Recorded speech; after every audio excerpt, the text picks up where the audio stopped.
evening, and welcome to the Now and Beyond. In tonight's episode, we will be zoning in on the medical industry, how the hospital has adjusted to the COVID-19 virus, and what it takes to perform an emergency surgery on a COVID-19 positive patient. I am your host, Basetsana Moiloa. Right now in me, right now in me. My guest tonight is a phenomenal woman. She is a specialist obstetrician gynecologist who has been at it for over 26 years. And she so happens to be my mother. Ow! Please welcome to the show, Dr. Iris Moiloa. Hello, Basi. Thank you so very much for inviting me to your show. I am Dr. Iris Moiloa, specialist obstetrician gynecologist. Oh, it's an absolute pleasure to have you join me. Now, I'm pretty certain that you watch my show. I'm pretty certain that you do. So you already know the number one question. What did South Africa's initial lockdown mean for your practice and for yourself personally when it was announced? Wow, Basi, that time of our life was just so weird. It was so very strange. And it made me take a pause for a little bit, because it was unprecedented. No one had ever been subjected to a lockdown, a total lockdown. And of course, one had to really think of what it meant to my practice and to me personally. It obviously meant now looking at your appointments, schedules, looking at the way you run your practice generally, and things had to change, and things had to change fast. Very, very fast. Patients had to be cancelled because now one had to prioritize to say which ones are very urgent, which ones can wait. And the thing is, you don't even know how long those can wait. But we were hoping things would come back to normal, sooner than they have, if ever they will. But at the time it was like, okay, what's urgent? Who do I cancel on my list of surgery? Who do I cancel on routine checkups? And who do I just postpone for, who do I postpone indefinitely? So it was just it was difficult. Let me just put it simply. It was actually quite difficult and quite daunting. So, and then of course I had to educate my receptionist. I didn't have to trust, or wait on the hospital to educate everybody. I had to now personally educate him, because now it meant I had to make sure that people who come to my rooms are safe and protected. So we had to sanitize our rooms ourselves. Of course, the hospital had the responsibility to do it, but obviously now we took it upon ourselves to just say, you know what, I need things to work, I need things to be okay. I need protection from right at the door. When somebody comes into my rooms, they must feel safe, they must feel protected. So we had to have sanitizers right from the door. We had to have signs, put up to make sure that everybody is aware of what's happening, and make sure that we make provision for social distancing in the rooms. That meant, literally, like I said, cutting down on the number of patients that you can see per day and at a particular time.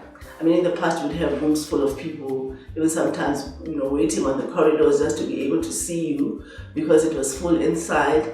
And partners as well, because we're dealing with pregnant women who come with their partners for consultations. Now we had to make room for that initially, because now, it meant either the partner doesn't come in, or if the partner is in, we still have to maintain social distancing. So that in itself was, affecting the numbers that one could see per day.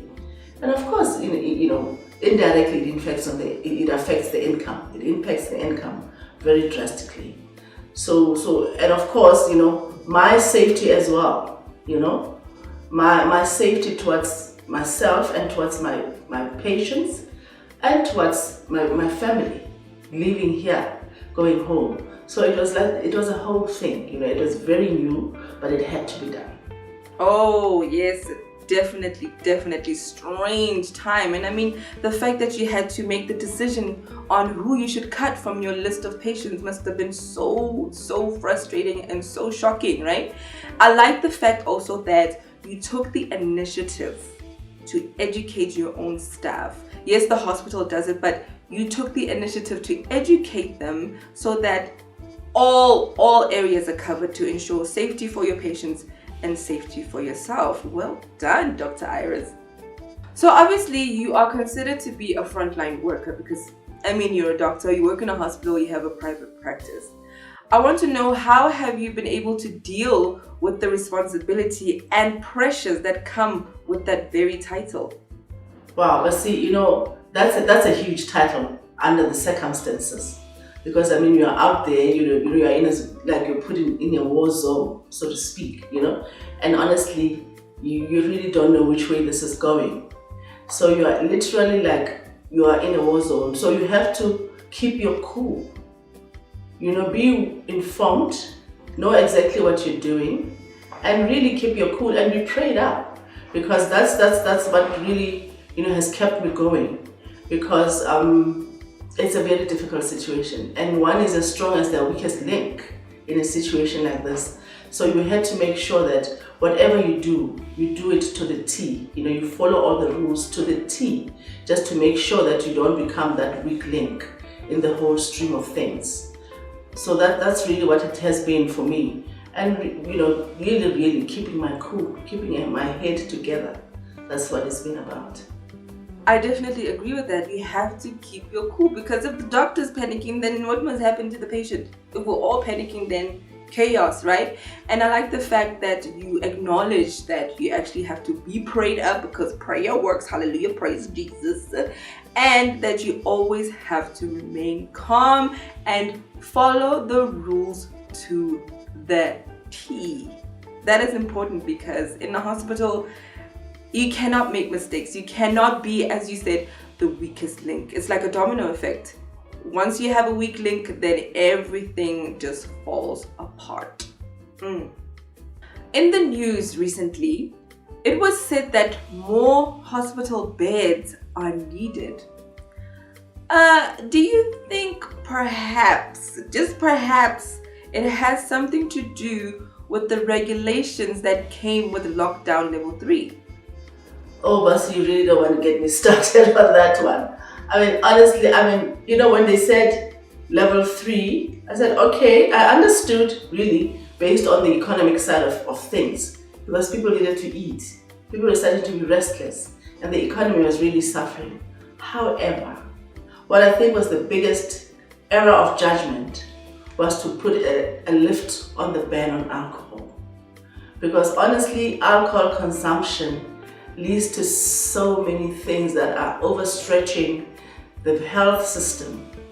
People are drunk, people get injured, you get trauma. The emergency room now gets flooded by people who are not responsible because of alcohol, who have experienced a lot of injuries, either through motor vehicle accidents or just getting into fights that are unnecessary. And therefore, all the beds that are needed in hospitals for this pandemic are now being subjected to people who have come in because of alcohol. And for me, I think that was the biggest error of judgment ever. It was really epic for me, because I really don't see how that could have happened, And now what we're also dealing with is injuries on women because of gender-based violence. There's so much domestic violence. There's femicide, you name it. I blame this on alcohol, And honestly, I think, in my opinion, is that they have to really ban this alcohol again. They have to really rethink this very seriously, because the health system is overstretched and we cannot afford this. Just as much as cigarettes is bad, I feel like alcohol is even worse if you think about it. Because people with comorbidities like diabetes and them, alcohol affects the pancreas, which will affect the sugar. Alcohol affects the liver. It affects all systems of the body. And of course, it affects judgment, the brain. where your error of judgment is because the brain capacity is impaired because of alcohol. So why really? If you want to do good, then you just shoot yourself in the foot by releasing alcohol. I don't understand that. Yes, I totally agree with you, because somebody who's drunk has no sense of judgment, has no sense of good judgment. Not disclaimer, I'm not speaking from experience here, I'm just saying, So as much as they lifted the ban of alcohol to say only drink it at home, nothing is stopping the drunk person from getting into a car, causing a major accident, and therefore needing a hospital bed, which can be used for somebody who has COVID-19. So yeah, I think let's just close the lid on the alcohol again for a bit longer. Oh, I have a burning question that I've been wanting to ask you since the beginning of lockdown. It's just, I've been kind of scared. So, I want to know, what happens, or what is the protocol if one of your patients has COVID-19 and you have to perform an emergency surgery on them?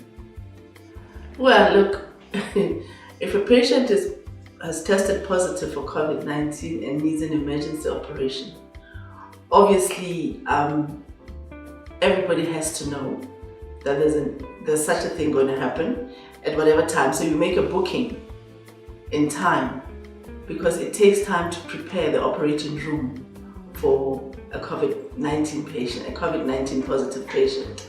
So obviously there'll be booking, the anesthetist has to be on board, everybody else that's going to be working in that operation. There are specially designated operating rooms for such operations, right? So they're sealed off, they're well prepared for these procedures. So the way we dress is very different from everybody else. In the operating room, we dress like we are in spaceships, So from head to toe, we are covered. Glasses, we wear caps that cover our ears, our necks, and we wear boots that cover everything down there. Everything is sealed. So you are sealed like you're an astronaut. We look like astronauts inside. And so everybody else knows what to do. So you come in, somebody is there to make sure that you're sanitized. You don't do everything on your own like you do when it's a normal operation.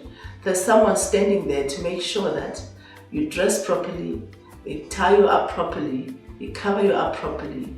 You go inside.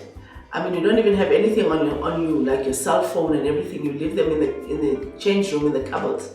So you don't just come as your own in your scrubs, and you don't need extra little things that might catch stuff, So you sanitize, you help to deck up for the space suit, and you go inside and the operation happens. And when you get out of the space suit, you don't do it on your own. Somebody else is helping you.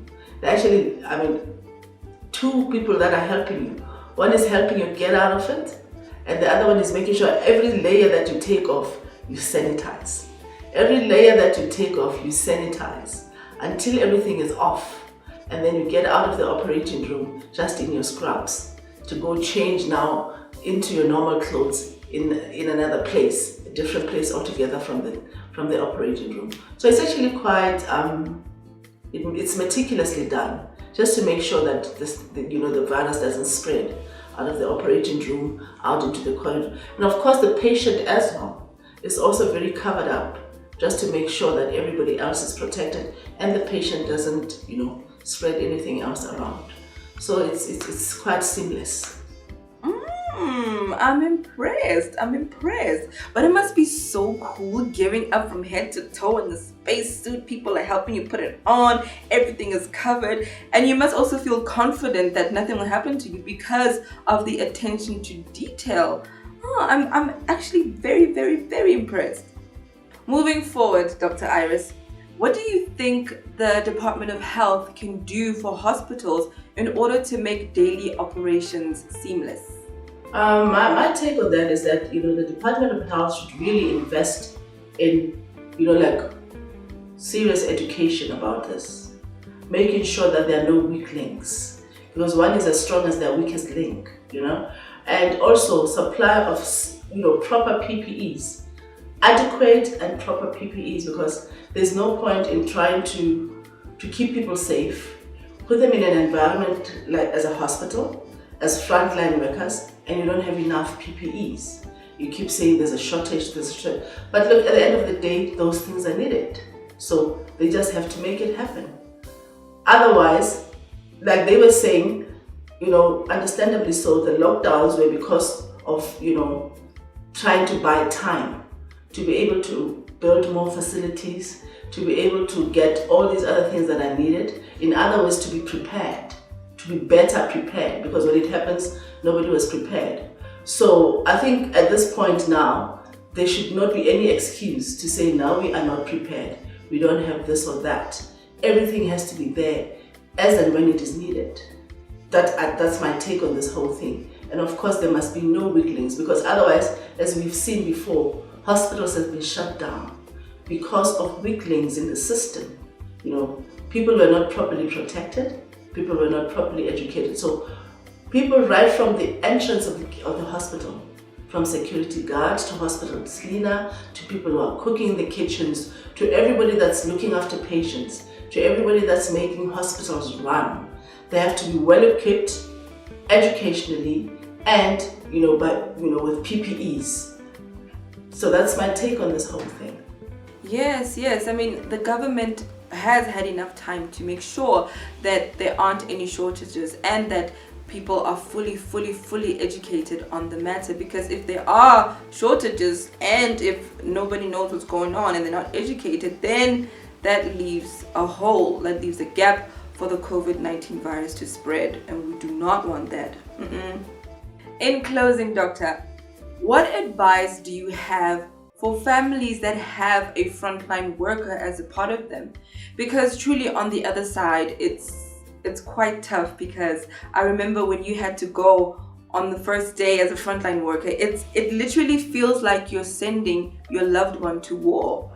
Look, when this whole pandemic started and there was lockdown and I left home to come to work, I could see how worried, or concerned my family was for me, and even I think for themselves, because here I come. Now they're thinking, you've been out there exposed to all of this. Are we therefore exposed? How safe are we, all of us, living together in the same house?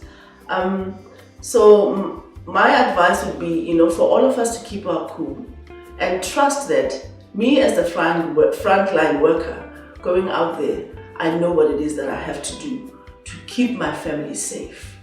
And in return, my family knows what it is that they have to do for all of us to be safe. So obviously it becomes my job as well to educate them, to make sure that they understand what's going on and how well prepared I am in order to protect myself and to protect them as well. And of course, all of us, we pray as a family as well. That's what we should do. And that's what we're doing, just to make sure that we keep strong and we keep our cool and we know that we're covered. And to also really trust that I, as a frontline worker in the family, am doing everything that I have to make sure that I'm safe and my family is safe. Well, there you have it. So it's really just to stay prayed up and to know that your family member who's a frontline worker knows exactly what to do. So you have nothing to worry about. I'd like to thank Dr. Iris Moiloa for joining me once again on the show. And I'd like to thank you so much for what you're doing for us in the country as a frontline worker. Thank you so very much, Basi, for having me on your show once again. I really appreciate it. It's such a great idea. What a great show. What great conversations. I think everybody needs such conversations, Basi, especially at a time such as this. That is it from me. Go on ahead, like, subscribe, and follow us on our socials that are on your screen right now. I am Basetsana Moiloa, and this was the Now and Beyond.